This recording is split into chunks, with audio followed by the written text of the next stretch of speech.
I will wait for you till the sun turns into ashes, bows down to the moon. Alexa, stop. Good evening, everyone. It is an interesting day in America. We're open again. Where do we go from here? This is Spencer Keck with the Hillbilly Think Tank here in Hardin County, Kentucky.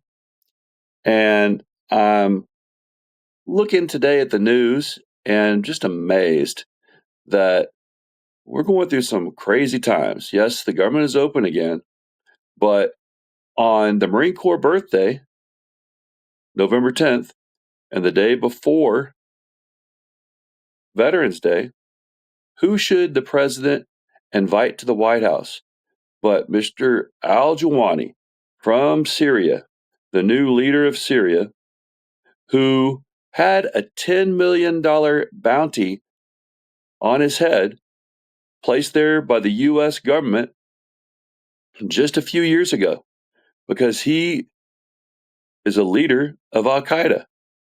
And his Al Qaeda leadership killed many, many, many American servicemen, wounded many, many, many American servicemen.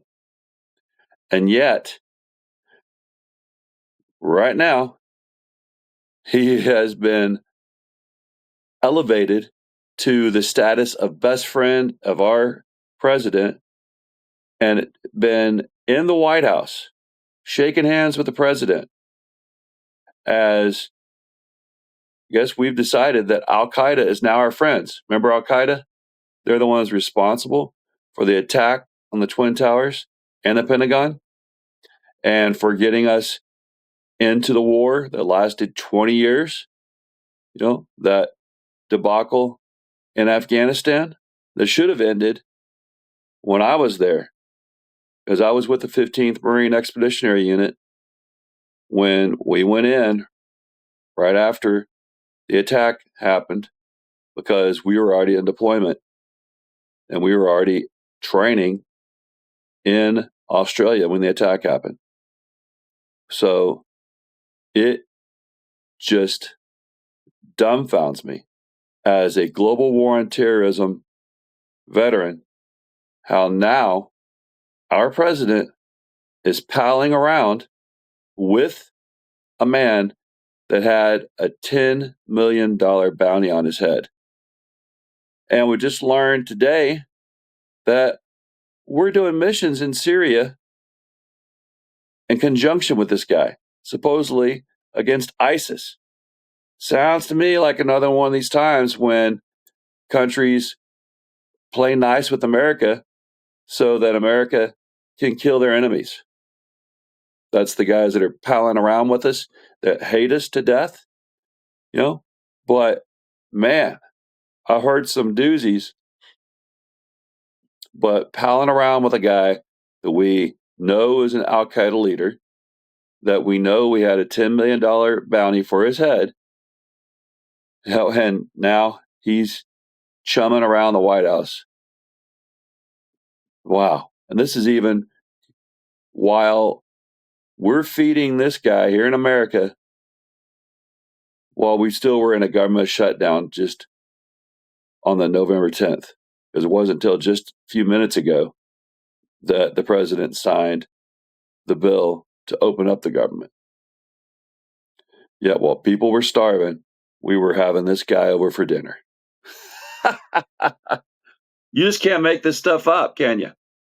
Now, what's got me interested in why this really relates to Hardin County, besides the fact that we have more veterans in this county than any other county in Kentucky, and we have more combat vets here than any other county.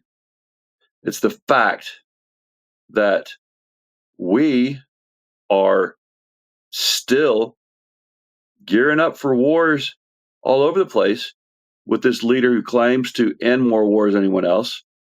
We just were involved in killing numerous ISIS folks, which, hey, I have no love for those sons of bitches at all.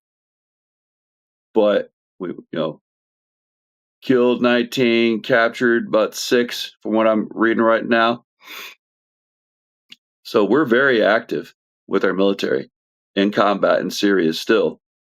We also know that right now Venezuela is calling up as many people as it can to get ready for a fight for us, since we're blowing boats out of the water in Venezuela without doing any search and seizure operations, which, as I said before, are some of the easiest operations to do for Navy ships. Pull up a destroyer right alongside a little outboard motorboat like that.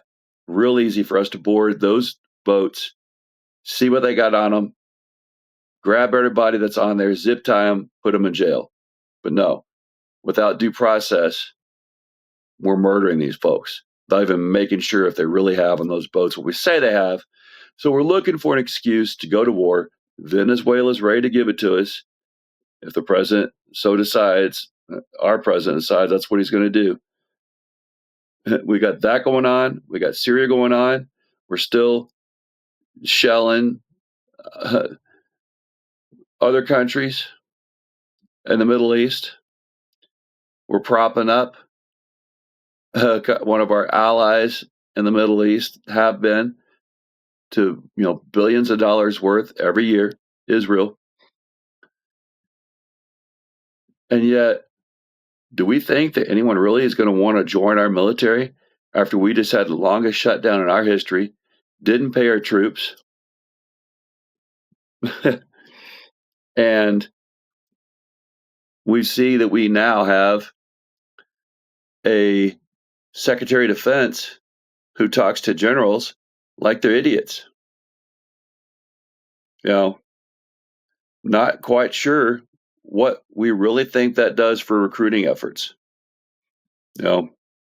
But I know that, as proud as I am of my service, I would tell kids, hey, if you want to go in the military, go in the Coast Guard.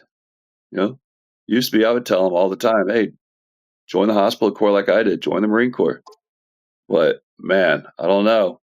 We're making friends with Al Qaeda right now. Ah, man, this is a mess. And the headquarters of Army recruiting are right here in our county. How is this going to affect recruiting efforts? If anyone has any sense and they look at what was going on, I don't know. But I do know this can't abide. I spent many years in the service, and I was deployed, like I said, when the attack happened, first in country with the 15th Marine Expeditionary Unit. And, from then all the way till I retired in 2014, I was ready to fight people, kill people, or try to capture them, just like we had in the White House on the Marine Corps birthday. What a stick in the eye is that? Thumb in the eye, stick in the eye, hot poker in the eye. Just saying, hey, I really don't care crap about what the vets did. I like to do whatever I can to anybody that will kiss my ass. Is what and we know that the president loves his ass to be kissed. But you want it to be kissed by an Al Qaeda leader, someone who led the fight to slaughter Americans. Okay. I guess that's what we voted for. I know I didn't, but hey, I'll keep hearing people making excuses like this is the best president we had, best Christian president we ever had. I don't see it. Strippers, Mar-a-Lago for $4.3 million parties while Americans are starving during a shutdown, while troops, meal halls were closed down. They weren't getting paid. They weren't getting meals at the meal halls on base. No, I won't forget this. Hopefully no one else will. All right, y'all. We got to do something. We got to do better because we deserve better here in Hardin County, in Kentucky, and all across America. So let's do better. All right. Love your neighbors as yourself, just like I do. Remember, we are our brother's keeper. We're our sister's keeper. God bless our corazon. Have a great evening.